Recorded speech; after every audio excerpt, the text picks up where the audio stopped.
la experiencia en los abordajes dorsal y palmar.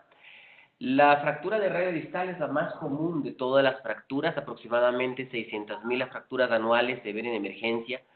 17% de todas las fracturas del cuerpo son fracturas del radio distal y tiene complicaciones a largo plazo que son bien conocidas. Todo esto ha hecho que sea probablemente una de las fracturas más estudiadas. Sin embargo, las controversias alrededor del radio distal son cosas del día a día realmente. La atención inicial, el diagnóstico, el tratamiento, la evaluación de resultados, pero probablemente una de las que a mí toda la vida me ha llamado más la atención es la discusión acerca de la vía de abordaje. ¿Debo abordar todas las fracturas de radio distal por palmar? ¿Debo abordar todas las fracturas por dorsal? ¿O hay algunas para lo uno y algunas para lo otro? Eso es justamente lo que tenemos o lo que queremos un poco solucionar. Aquí dos ejemplos de una fractura abordada por palmar y una abordada por dorsal. Por eso hemos creado este webinar. Esperamos que el primero de muchos, este es el webinar SEO, fracturas de radio distal, lo coordiné yo como coordinador del módulo de mano del Centro de Especialidades Ortopédicas aquí en Quito, Ecuador, con el auspicio, con la ayuda importantísima de la Sociedad Ecuatoriana de Ortopedia y el apoyo para la base del Webex de parte del Laboratorio Pfizer. Les voy a presentar a nuestros invitados. Para hablarnos del abordaje palmar está el doctor Juan Ramón Bonfil. Él es el coordinador general del módulo de mano del Hospital General de México. Es titular del curso de alta especialidad de cirugía de mano de la Universidad Nacional Autónoma de México, vicepresidente de la Asociación Mexicana de Cirugía de Mano. Es profesor adjunto del máster de patología de mano de la Universidad Internacional de Andalucía. Es también miembro activo de la Asociación Mexicana de Cirugía de la Mano y de la Sociedad Española de Cirugía de la Mano. Es además el presidente del próximo congreso del Grupo Ibero-Latinoamericano de Cirugía de Mano. Y para hablarnos del abordaje dorsal hemos invitado al doctor Jairo Gómez. Él es el jefe del Servicio de Ortopedia de la Clínica Universitaria Colombia en Bogotá. Es presidente de la Federación Sudamericana de Cirugía de la Mano y es además miembro titular de la Asociación Colombiana de Cirugía de la Mano. Bienvenidos a nuestro webinar y los dejo en este momento con nuestro primer panelista. Bueno, voy a comenzar, entonces voy a compartir mi pantalla, a ver. Ahí está, muy bien, doctor Gómez, estamos... Ahora pase a su presentación, por favor, ya estamos viendo su pantalla.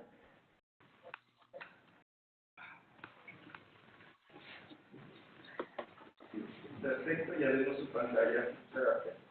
Micrófono suyo. Bueno, muy buenas noches a todos.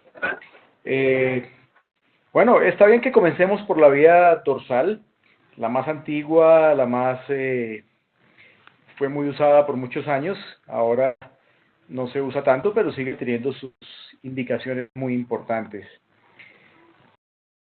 Y por eso les quería decir que es una vía que aún tiene un gran valor.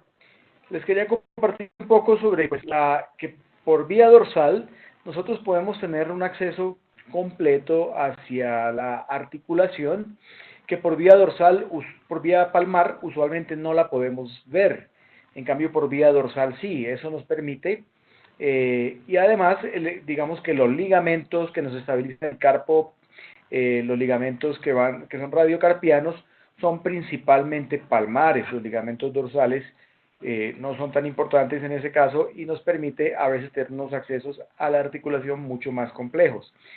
Y yo partiría de un concepto de ventanas. Pienso que la ventaja de la vía dorsal es que tiene muchas ventanas. Podemos entrar por los diferentes compartimentos, podemos entrar entre el primero y el segundo compartimento, podemos entrar entre el tercero, entre el segundo y el tercero, entre el tercero y el cuarto, podemos entrar entre el cuarto y el quinto y llegar al cúbito inclusive entre el quinto y el sexto compartimento. Entonces la vía de acceso no es una, la vía de acceso dorsal es una vía, son varias vías, pero digamos que la más usada es entre el tercero y cuarto compartimento. Sin embargo, depende del tipo de fijación que uno quiera hacer. Si uno quiere hacer una fijación, como les voy a mostrar ahora, de fragmento específico, pues puede pensar en, si la fractura es más hacia la estiloide radial, entrar entre el primero y segundo compartimentos. ¿Cuáles son las ventajas de la vía dorsal? La ventaja es que nos permite hacer una artrotomía, tener una visión de la articulación y de los ligamentos del carpo, sobre todo los intercarpianos, el ligamento radioscafo semilunar, y algo podemos ver del fibrocartílago triangular.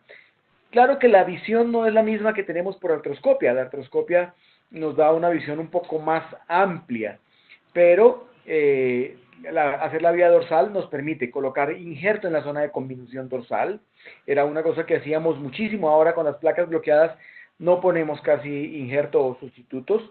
Usualmente con la placa bloqueada es suficiente el bloqueo que hacemos y no hay necesidad en general de poner sustitutos óseos.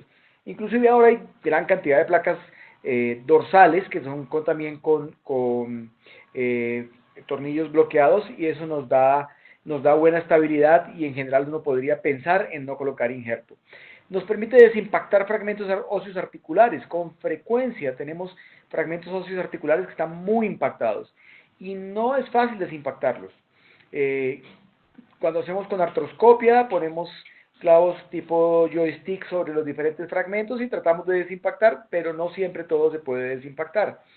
Nos permite fijación de fragmento específico, nos permite resección del nervio interóseo posterior, que algunos consideran que nos puede ayudar en la analgesia de la articulación, porque el interóseo posterior lo vamos a encontrar en el cuarto compartimento extensor, y al exponer el cuarto compartimento y hacer la capsulotomía, podemos ver el nervio y hacer una resección, una neurectomía.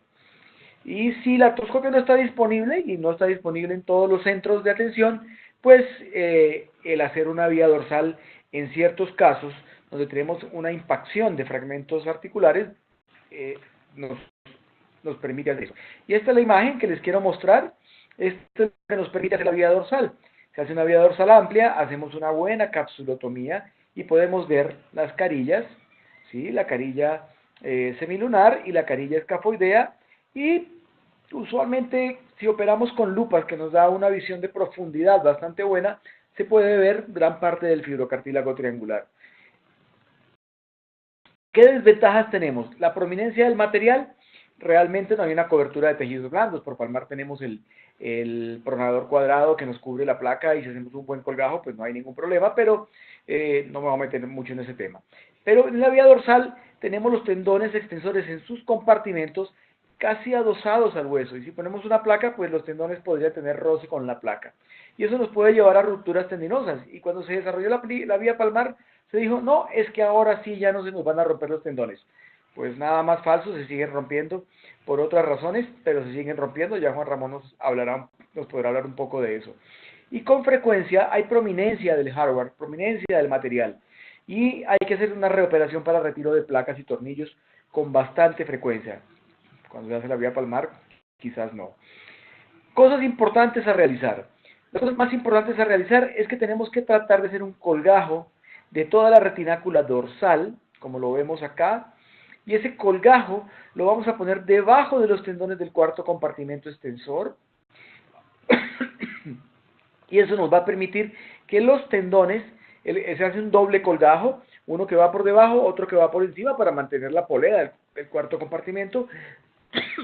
Ese que va por debajo nos va sobre la zona más prominente de la placa, si vamos a usar placas, pero hay muchas otras maneras de fijarlo, y nos va a proteger de rupturas. Y también el extensor pollicis longus, que es el tendón que más se rompe, y se rompe inclusive cuando no operamos los pacientes. Cuando hacemos tratamiento conservador, algunas veces se rompe porque queda atrapado allí en el tubérculo de Lister. Lo vamos a sacar del tubérculo de Lister y lo vamos a dejar usualmente en el subcutáneo perfectamente bien protegido. ¿Qué nos permite la vía dorsal? Hacer este tipo de fijaciones, fijación de fragmento específico, con las placas que hay ya de las diferentes empresas que nos proveen material. Hay placas para fijar la estiloides del radio, con este sistema de fijación con tornillos y clavos. Hay placas para fijar el borde dorsocubital, el fragmento dorsocubital, como en este caso lo vemos aquí complejo. Y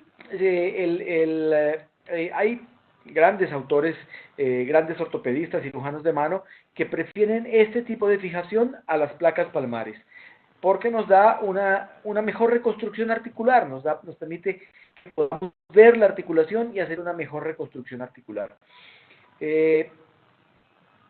Hay placas como esta placa que es de Arthrex, que también nos permite hacer una buena fijación, es de tornillos bloqueados y nos permite hacer una buena fijación, y hay de muchas otras compañías esa placa. Les quiero presentar un caso, uno de mis casos. Una señora tiene 70 años y llega conmigo programada después de 20 días de evolución. Y encuentro esta fractura que aparentemente no parece tan mala, una fractura de la estiloide radial, la articulación aparentemente preservada, pero miramos la tomografía y tenemos un fragmento dorsal impactado, muy importante, y ya la señora está medio consolidada. No tenemos cómo mover esos fragmentos de otra manera, sino entrando por vía dorsal. Aparentemente hay una fractura en el reborde, pero eso ya está consolidado. Y entonces la placa polar pues no nos permitiría hacer una buena reducción. Una reconstrucción 3D nos permite ver que la lesión es puramente dorsal, la estiloide radial y puramente dorsal. Y una imagen, y esto nos permite ver la imagen del TAC también en AP, que hay una impacción de la parte central de la fosa escafoidea bastante importante. Y entonces hacemos la cirugía, hacemos la desimpacción de esos fragmentos y hacemos una fijación de fragmento específico, pero con unos tornillos canulados, con cabeza, que era lo que teníamos en ese momento. Y este es un caso de hace aproximadamente unos 2 años, y este es el resultado más o menos al año y medio postoperatorio. No dolor, una buena evolución, y la señora completamente funcional. ¿Qué podemos decir de la vía dorsal? Podemos decir que todas las fracturas de radio se pueden resolver por vía dorsal, excepto las fracturas tipo Barton palmar. Así lo decíamos hace 15 años, antes de que el doctor Orbay nos desarrollara todo el tratamiento por vía palmar. Solamente usábamos la vía palmar para hacer las fracturas de Barton palmar y colocábamos placas básicamente de soporte. Pero todas las fracturas que hacemos por vía palmar, las actuales, las podemos hacer por vía dorsal, y hay placas ya desarrolladas también que nos dan más estabilidad, que nos evitan colocar injerto. Antes muchas veces hacíamos vía dorsal, fijábamos con clavos, pero los clavos no siempre nos dan una fijación muy buena y nos pueden permitir impacción, y entonces colocábamos autoinjerto, que es el mejor injerto que podemos poner. Mejor que poner sustitutos, mejor que poner aloinjerto, está el autoinjerto. Y la vía dorsal nos permite rellenar el defecto de la conminución, que usualmente es dorsal, en las fracturas que están anguladas y desplazadas hacia el lado dorsal. Este es un caso para ilustrar lo que es una vía dorsal. Como ustedes pueden ver, es una fractura supremamente conminuta, periarticular, con lesión del carpo bastante severa. Está completamente desorganizado el carpo. No les voy a mostrar el TAC, los voy a dejar solamente con la radiografía. Y yo quisiera que opinaran qué pensarían que se le podría hacer a este paciente. ¿Cómo podríamos fijarlo? Con certeza una placa palmar no nos sirve, no podemos tener acceso al carpo por la vía palmar para pensar en una reconstrucción de todas esas lesiones del carpo. Y entonces, pues es obvio que es un caso donde tenemos una fractura de la estiloides, un escafoides que está fracturado, con un fragmento además completamente desalojado en este sitio, un semilunar que apenas si lo vemos, y un triquetrum o piramidal que está aparentemente íntegro. Pues bueno, este paciente tenía una pequeña úlcera en la parte palmar cubital, y era este fragmento del semilunar, porque cuando lo operé ya tenía unos 4 o 5 días, que es lo que pueden ver acá, y tenía una úlcera en esa zona. Fue un doble acceso porque teníamos que hacer un pequeño acceso para hacer una neurolisis del nervio cubital que lo estaba comprimiendo mucho el mediano, y quitar este fragmento del semilunar, ¿sí? Y esto fue lo que nos encontramos cuando retiramos los huesos. Este era el semilunar que estaba en la parte palmar, completamente conminuto. Y ahora, este es el escafoides suelto y fragmentado en 2 pedazos, y este es el triquetrum o piramidal, que lo vemos, era el único hueso de la primera fila del carpo que estaba íntegro. Y teníamos una fractura del estiloide radial. Pues entramos por dorsal, Hicimos una tenotomía del braquirradialis para poder reducir el esteroide radial, porque el ligamento más importante de la estabilidad del carpo, que es el radioescafo capitato, de la estabilidad radiocarpiana, el radioescafo capitato, estaba íntegro, pero pegado a este fragmento. Por eso en la radiografía inicial ustedes veían el carpo completamente desviado hacia el lado radial. Lo único que tuvimos que hacer fue ver la articulación, colocar este clavo que nos mantuvo la reducción y hacer una carpectomía. No había posibilidad de reconstrucción de los huesos. Como yo digo, yo soy un carpal killer y ante lesiones de este tipo, pues obviamente, ¿para qué intentar una reconstrucción? No había cómo. El semilunar estaba totalmente destruido. Este paciente probablemente se va a recuperar muy rápidamente. Esto es un accidente de una caída de unos 15 metros de altura. El paciente tenía fractura de la otra muñeca que se resolvió con una placa palmar y tenía fractura del radio proximal y una luxofractura de codo compleja del lado contralateral, que es el lado izquierdo. Probablemente con esta carpectomía vamos a tener un paciente que en unas 6 a 8 semanas va a ser muy funcional. Probablemente este lado, que parecía el más grave por la lesión del carpo, va a ser el que se va a recuperar primero, porque el otro tenemos un trauma segmentar del radio con fractura de la cúpula del radio y demás. Pero no les voy a mostrar esas radiografías porque no es el objeto de esta charla. Entonces, es simplemente para decirles que no podemos no podemos olvidar el abordaje dorsal. El abordaje dorsal sigue teniendo muchísimo uso. Es un abordaje que nos permite ver muy bien las fracturas que estamos fijando. A veces cuando tenemos fracturas muy conminutas, con fragmentos del lado cúbito dorsal, es bueno hacer un acceso entre el cuarto y el quinto compartimento para fijar ese fragmento con un pequeño tornillo. Esa fractura que nos compromete el borde dorsal y cubital del radio y nos permite reconstruir mejor la radiocubital distal. Y eso es una cosa que también les quería decir, que muchas veces la clave de una buena recuperación del paciente es tener una buena radiocubital distal. Y ese abordaje dorsal nos permite ver esos fragmentos del lado cubital muy bien y fijarlos, ya sea con una placa de soporte o ya sea con un pequeño tornillo que ahora muchas casas lo tienen canulado para uno poder hacerlo. O desde la vía palmar, pasando el tornillo con las placas de ángulo variable, pasando un pequeño clavo, vienen algunas casas ya con tornillos canulados, y por vía dorsal ve uno dónde le salió el clavo, que sí le cogió el fragmento, y por la misma placa palmar puede colocar ese tornillo que le va a fijar ese fragmento dorsocubital. Básicamente eso es lo que les quería mostrar. Realmente hay que continuar haciendo vías dorsales porque son necesarias a veces, sobre todo en casos muy severos, con mucha conminución, donde necesitamos a veces una muy buena fijación, ver la fractura por palmar y por dorsal. No son tantos casos, la mayoría de los radios los resolvemos por vía palmar, pero todavía tenemos el uso de la vía dorsal. Y si, por ejemplo, no tenemos definitivamente placas para colocar por vía palmar, estamos en un sitio donde no hay la posibilidad de hacerlos, aún podemos continuar fijando las fracturas con clavos, colocando autoinjerto, rellenando los fragmentos, mirando la articulación, desimpactando fragmentos, y nos va a permitir tener unos buenos resultados, como eran los que obteníamos con las placas o con los clavos más injerto por vía dorsal, ¿sí? Realmente los tutores externos hace muchísimos años que para mí ya no tienen prácticamente ninguna indicación, es apenas unos casos muy específicos de fracturas abiertas, muy contaminadas, con grandes lesiones. Bueno, muchísimas gracias a todos. Eso era lo que tenía para compartirles el día de hoy. Gracias, doctor Gómez. Creo que fue una excelente presentación. No sé si hay alguna pregunta en los auditorios acerca del abordaje dorsal. Vaya adelantando un poco el tema, la discusión. Bueno, yo tengo una pregunta probablemente inicial. Que el abordaje dorsal nos da, como veíamos, una capacidad muy grande para fragmentos pequeños, fragmentos dorsales.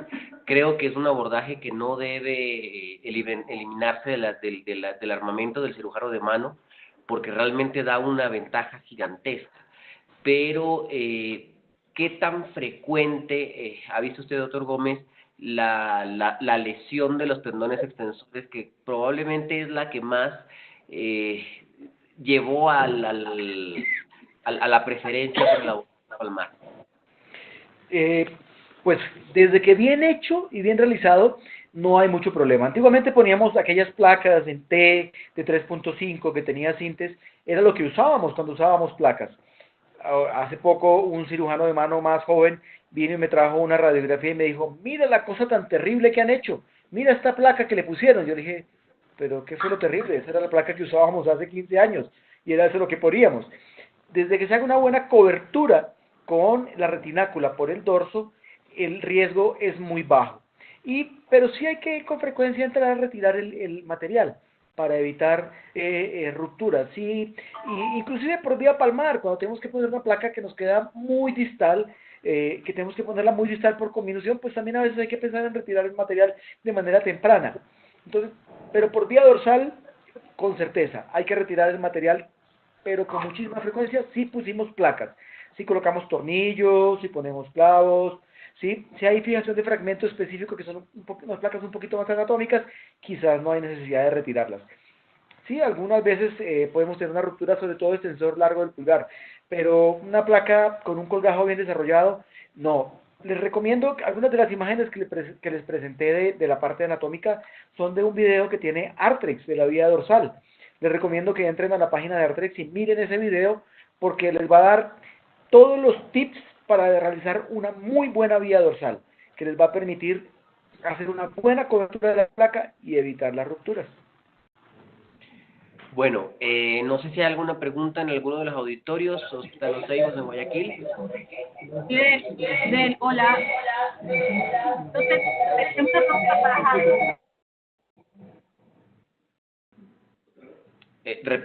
¿Podemos repetir la pregunta, por favor? Sí, mira, tengo una pregunta para Jairo. No sé si él me está escuchando.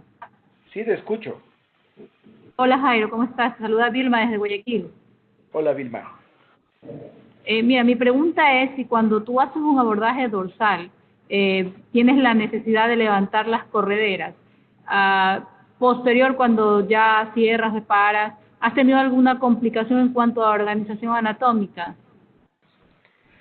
No, la verdad nunca he tenido problema. Levanto, abro completamente el retináculo. Dejo un poquito del retináculo en la parte distal, no lo toco para que me mantenga el efecto polea, y el resto del retináculo lo abro en Z, ¿sí?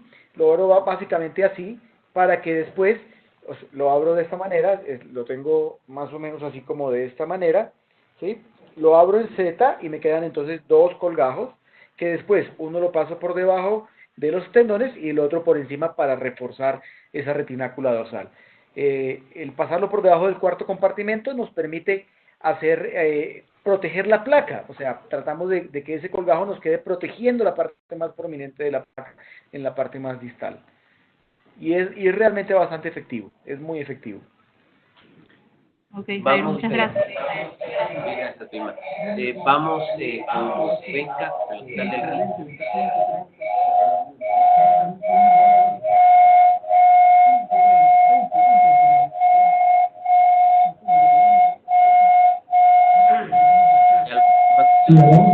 Buenas noches. Hola, buenas noches. Adelante, ¿y los escuchamos? Bueno, muchísimas gracias, doctor Jairo. Saludos para Fidel, doctor Vallejo. Realmente estamos aquí en la auditorio del Hospital del Río de la ciudad de Cuenca. Muy buena presentación, muy buen sonido. Y realmente tenemos un buen auditorio de doctores al evento. Como coordinador de aquí de Cuenca, quiero preguntar a algunos colegas que están aquí si tienen alguna pregunta para el doctor Jairo. Doctor Frank, tiene una pregunta. Buenas noches, Fidel, buenas noches. Guayaquil, Quito, doctor Jairo, un gusto saludarle acá de Cuenca, Ecuador. Bueno, me llamó mucho la atención escuchar que prácticamente los tutores externos, las profesoras de música, ya no los usan. Realmente yo le quiero preguntar a usted Jairo, en el caso de que tengamos un paciente con Fernández 5, ¿no sería recomendable hacer un poco de tratamiento taxi, con unas fracturas comienzan interarticulares, que realmente a veces no sé qué hacer, pero realmente pienso yo, y pues la literatura avalaba por un doctor externo, hacer tratamiento taxi y mejorar la altura de del labio. No sé por qué, con el repito, no sé si realmente actualmente usted ya no lo usa, como dice, pero en su caso, porque creo que el tutor externo de la administración que puede seguir utilizando. Iván, no te escuché, la verdad no está clara no te escuché si alguien escuchó, si Fidel escuchó, me puede repetir. Sí, la pregunta concreta es, si a sus pacientes con una fractura del labio distal Fernández 5, ¿por qué no utilizar un tutor externo? No sé si Para se ganar o escuchó. para hacer aislamiento táctico. Jairo, la pregunta fue si en una fractura radiodistal Fernández 5, ¿por qué no utilizar un fijador externo? Bueno, en la Fernández 5 tenemos con frecuencia unos fragmentos dorsales muy pequeños, ¿sí? Que a veces uno pensaría que es difícil fijarlos. Aún así, yo no uso el tutor externo, la verdad, no, yo llevo creo que ya más de unos 7, 8 años que no coloco un tutor externo, si no es más. Creo que en el año 2004, decían en un meeting de la Academia de Nueva Orleans, cuando estaba comenzando el boom de la placa DBR, de Jorge Orbay, alguno de los panelistas decía que los tutores externos ya eran para tirar la basura. No es tanto así, todavía se puede usar, sí, claro que puedes usar un tutor externo, pero también se puede usar un tutor interno, por ejemplo, como una placa puente, ¿no?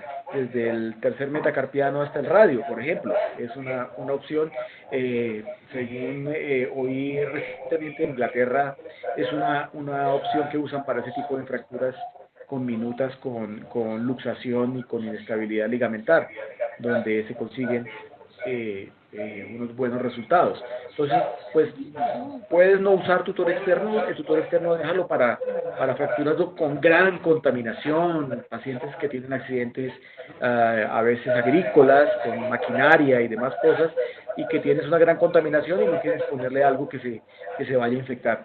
Yo lo dejaría más para eso, y el Fernández 5 lo he usado no muchas veces, 2 o 3 veces las placas puente que van entre el tercer metacarpiano y el radio. Ya hay algunas diseñadas, no las tenemos disponibles nosotros, pero ya las he visto en algunos congresos, unas placas diseñadas específicamente para eso.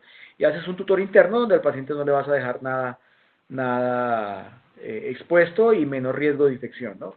Y el tutor pues se acompaña de más problemas de síndrome doloroso regional complejo, por eso también no lo uso tanto, pero bueno, lo usamos mucho en una época, mucho lo usamos, y bueno, funcionaba, realmente creo que no hace tanto la diferencia.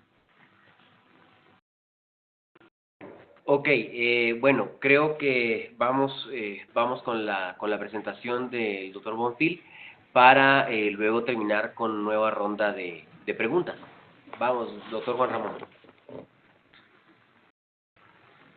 ¿Ah?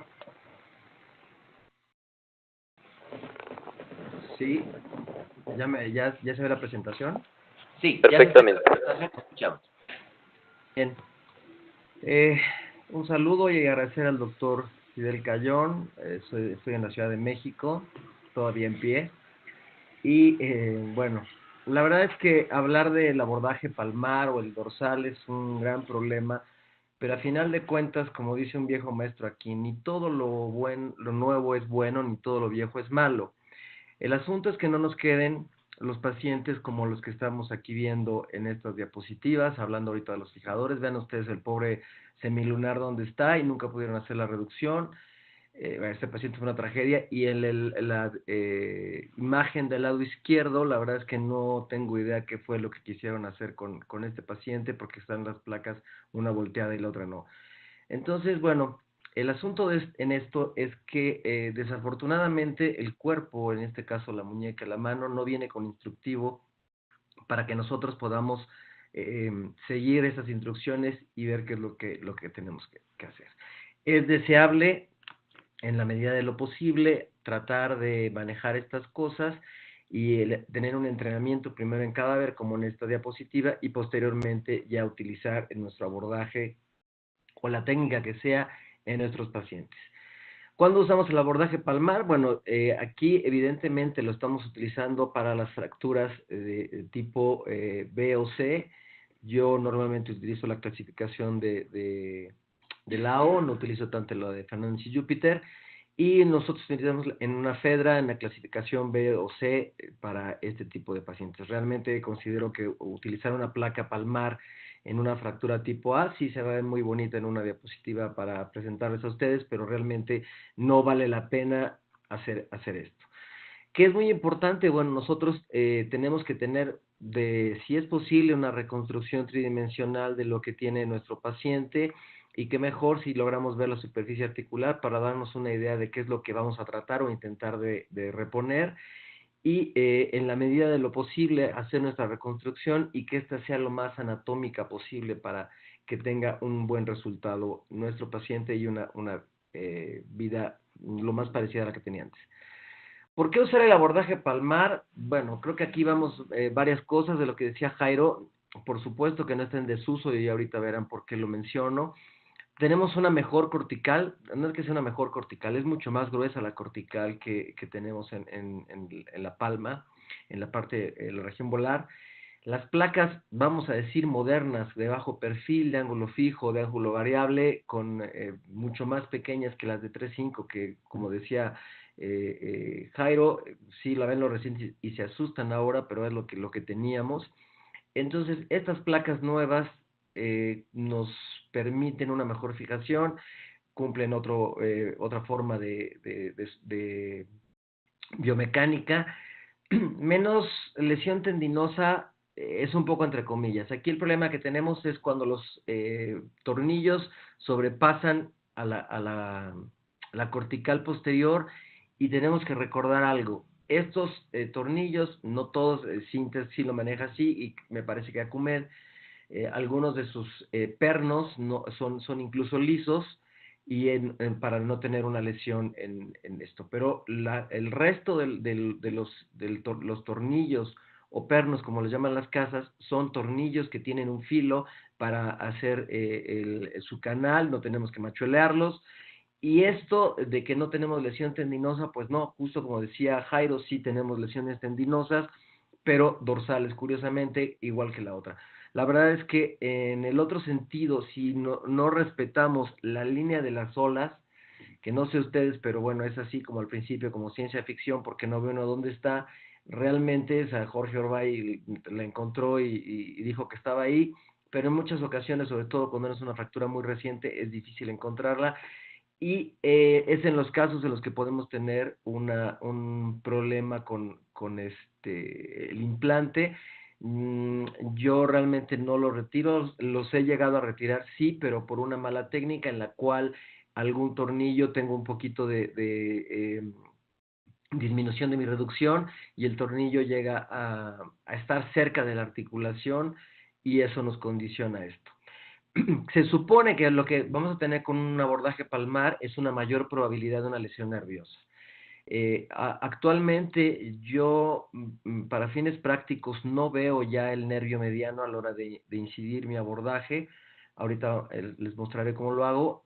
Y el cubital, bueno, pues muchísimo menos lo alcanzo a ver, pero es difícil encontrar este tipo de problemas con esto, a menos que el paciente tenga un problema desde antes, que tenga un fragmento palmar, que esté lastimando el nervio mediano desde antes. Entonces, por ejemplo, es en los casos en que yo prolongaría mi abordaje.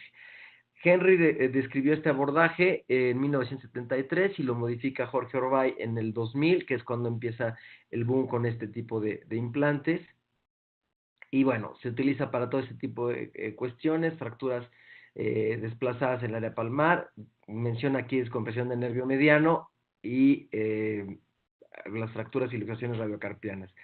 Yo en lo personal no lo hago así. El abordaje de Henry es muy noble porque podemos y quitamos los tendones o cubrimos nuestro nervio mediano y el pronador nos queda expuesto para poder hacerlo.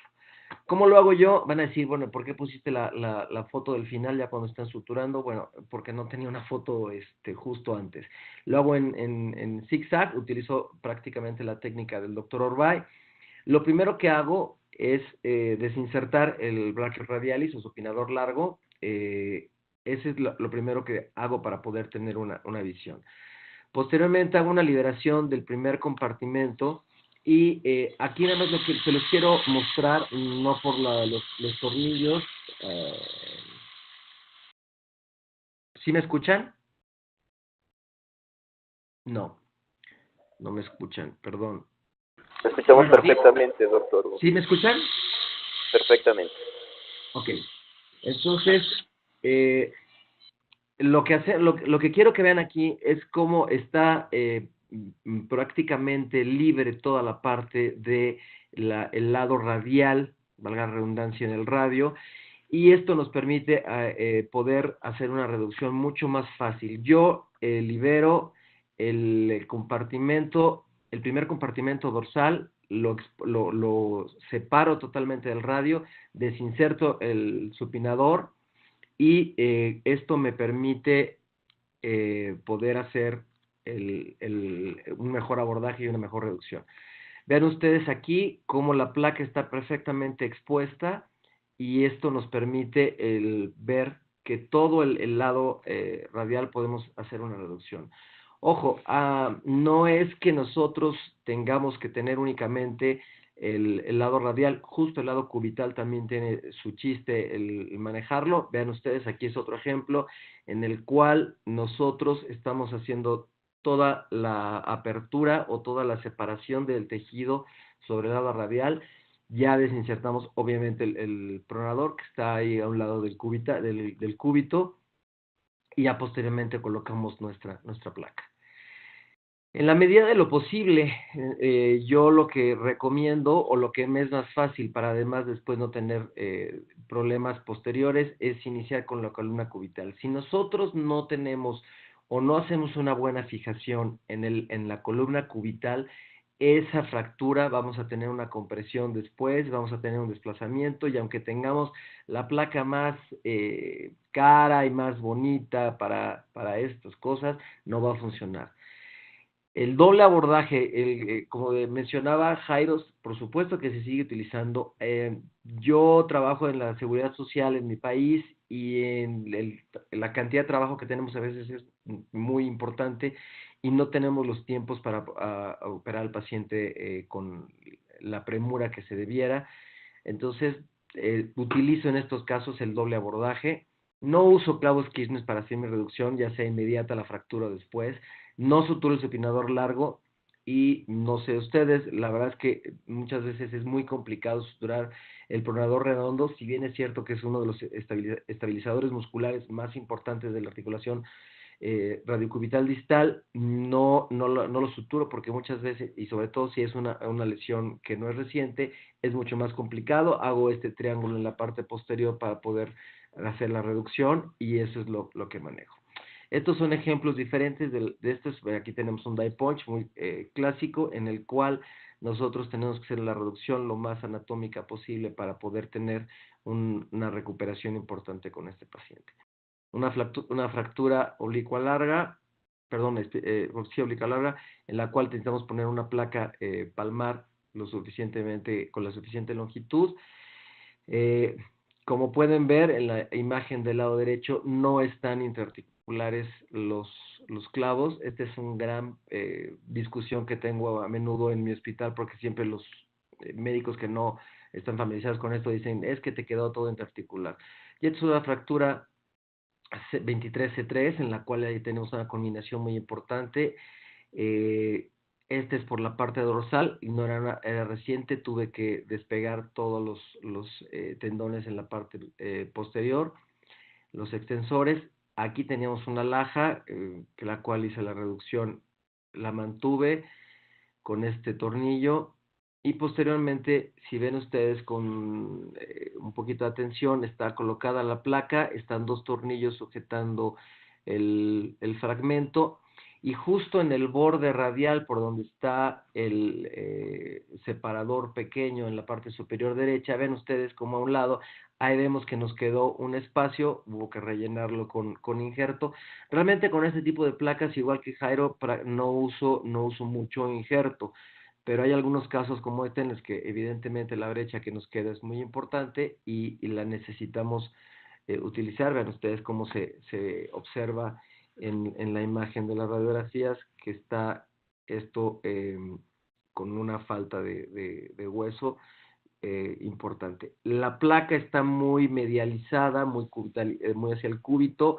Por la laja no podía yo ponerla y hacer la reducción tanto del segmento de la laja como colocar la placa, el baby foot que le llaman. Así pues, bueno, ¿qué es lo importante que tenemos que manejar con estas cuestiones? Yo creo que hay nuestra obligación como cirujano para con nuestro paciente es, uno, tener el conocimiento adecuado de estas cosas, estar ciertos si tenemos o no la infraestructura para poder hacerlo, si en nuestra capacidad o entrenamiento es el adecuado para poder realizar estudios en este tipo de fracturas, y las limitaciones que tengamos, ya sea de nosotros mismos o del equipo con el que contemos. Sin estas cosas me parece que es un temerario utilizar un método, el que sea. ¿Qué me llevo a casa? Bueno, pues que creo que es una buena opción quirúrgica, están muy de moda las placas. Yo estoy cierto que antes nos casamos, bueno, a lo mejor hay muchos jóvenes, pero Jairo y yo, no es que no seamos jóvenes, pero no tanto, nos quedábamos con la placa Pi era lo máximo, y bueno, ahora la placa Pi es como apestada. Es una buena opción quirúrgica las placas palmares, a ver qué pasa con el segmento subcondral, si bien es un hueso más resistente, es lo que se tiene ahorita. Yo estoy cierto que el poner los tornillos tan cerca de el hueso subcondral, en algún momento nos van a dar otro tipo de información.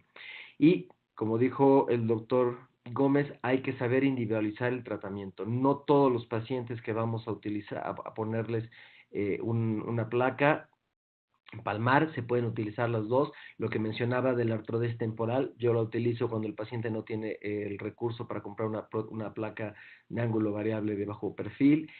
Y creo que como en cualquier parte como cuestión de la medicina, el conocimiento básico de la anatomía y de la técnica es fundamental para no poder dañar a nuestro paciente. Perdón, el comercial no puedo evitarlo, ya le había dicho yo a Fidel. Los invitamos a todos al 12º Congreso Ibero Latinoamericano de Cirugía de la Mano, que se va a llevar a cabo en la Riviera Maya.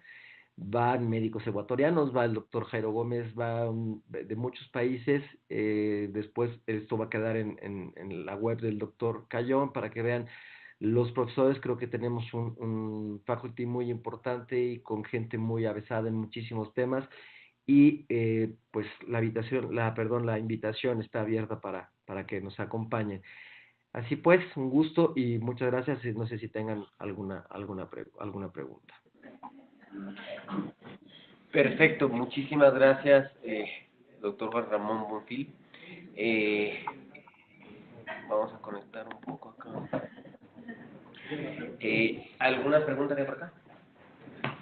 ¿Cómo aborda el doctor las fracturas de la base de la y los circuitos con fracturas de radio distal?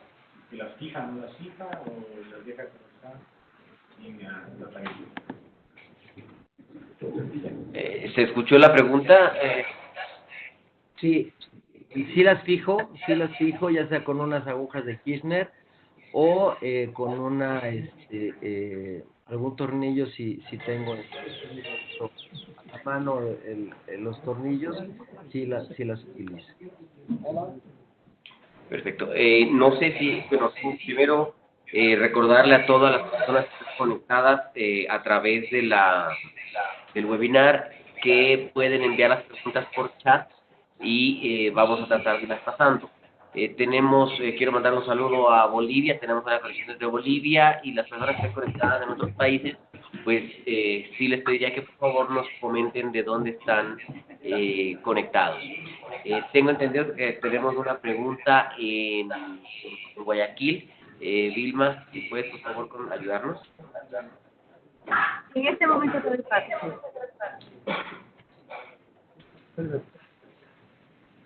Hola. Hola. Hola. ¿Escuchamos? Hola. Te saluda Milton Parra, estoy aquí. Para el doctor Gómez, una pregunta.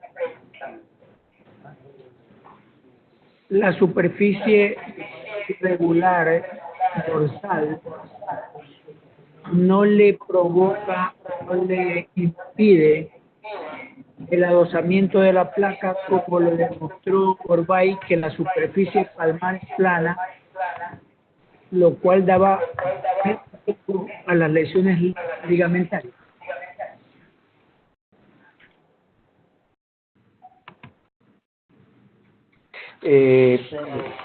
¿Me escuchan?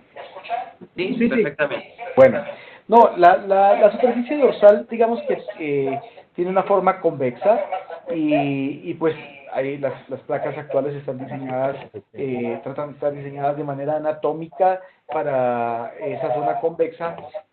La placa Pi que usamos hace muchísimos años tenía además un pequeño puente que pasaba por encima del tubérculo de Lister.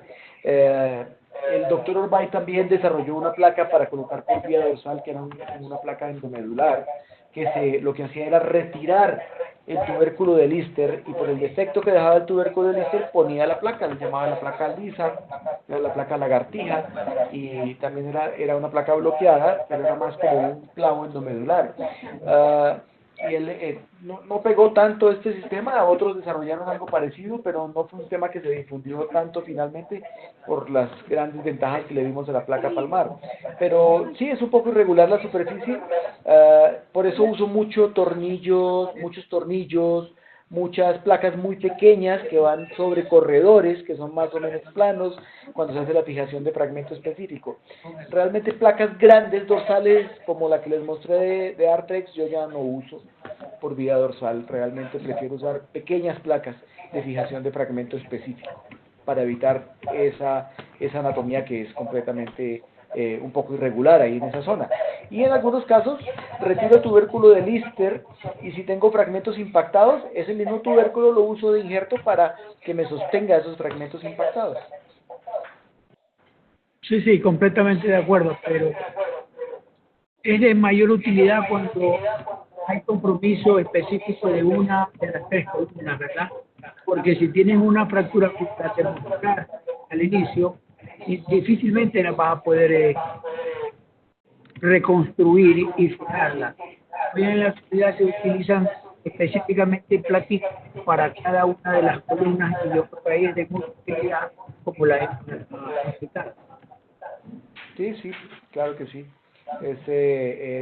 Pero la vía dorsal se puede usar para fijar todo, absolutamente todo. Lo que hay que tener es el conocimiento anatómico, como decía el doctor Juan Ramón Bonfil, para poder ir a cada zona y a cada segmento y saber por dónde puede uno llegarle a cada segmento.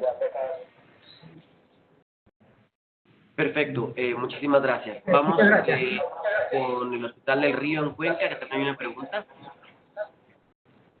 Bueno, muchísimas gracias, doctor Montalvo.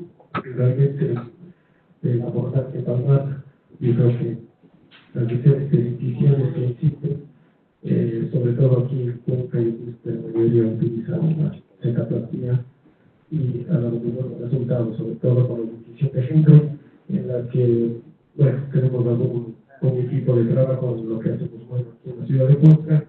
Estéticamente hemos visto que no da muy buenos resultados la gente.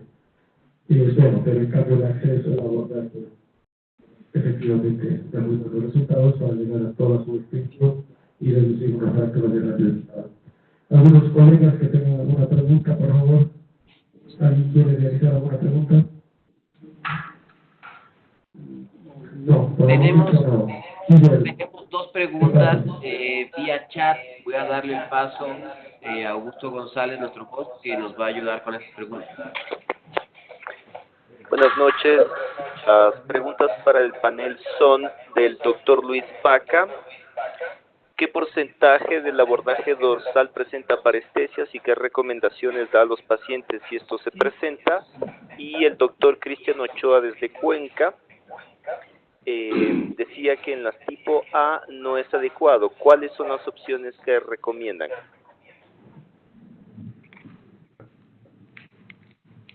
Bueno, yo les podría contestar el abordaje dorsal. Les puedo decir que cuando se hace fijación de fragmento específico y requiere ir sobre la columna radial con una placa para la estiloides, en algunos casos se puede presentar alguna parestesia con el nervio radial, pero si uno no tiene que ir tan radial y si usa tornillos o placas que van más por la parte dorsal, es bastante raro porque entramos por entre el tercer y cuarto compartimento usualmente, y entonces el nervio radial con frecuencia no lo tocamos. Realmente en mi caso no es muy frecuente. Sí, he tenido algunos casos cuando he hecho fijación de fragmento específico colocando la placa por vía radial, por la parte más radial para la estiroides radial. La verdad, aquí en Colombia, pues el abordaje dorsal se usa actualmente muy poco, en casos muy severos como los que les mostré. Las placas tenemos, yo creo que más de 15 tipos de placa para colocar por vía palmar, inclusive de 4 o 5 fabricantes nacionales, y tenemos un sistema de salud que cubre absolutamente lo que queramos poner. Entonces, el paciente no tiene que salir a comprar la placa, es la que tengamos disponible en el hospital. Eso trae otro problema, y es que a veces vamos a poner una placa que no estamos acostumbrados a ponerle, y cada placa tiene su juego, tiene su forma, su dirección de tornillos, y entonces cuando uno va a colocar una placa nueva, pues de pronto puede tener a veces un poquito de complicación. La segunda pregunta, Augusto.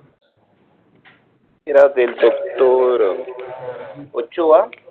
Decía que en las de tipo A no es adecuado. ¿Cuáles son las opciones que recomiendan? Supongo que eso fue de lo que yo comenté, ¿no? Así es. Bueno, la verdad es que una fractura tipo A en ocasiones ni siquiera necesitará de un tratamiento quirúrgico. Yo reservaría un abordaje palmar. Claro que se puede hacer un abordaje palmar para una fractura tipo A. Sin embargo, considero que realmente lo ético es tratar únicamente las fracturas tipo B y C.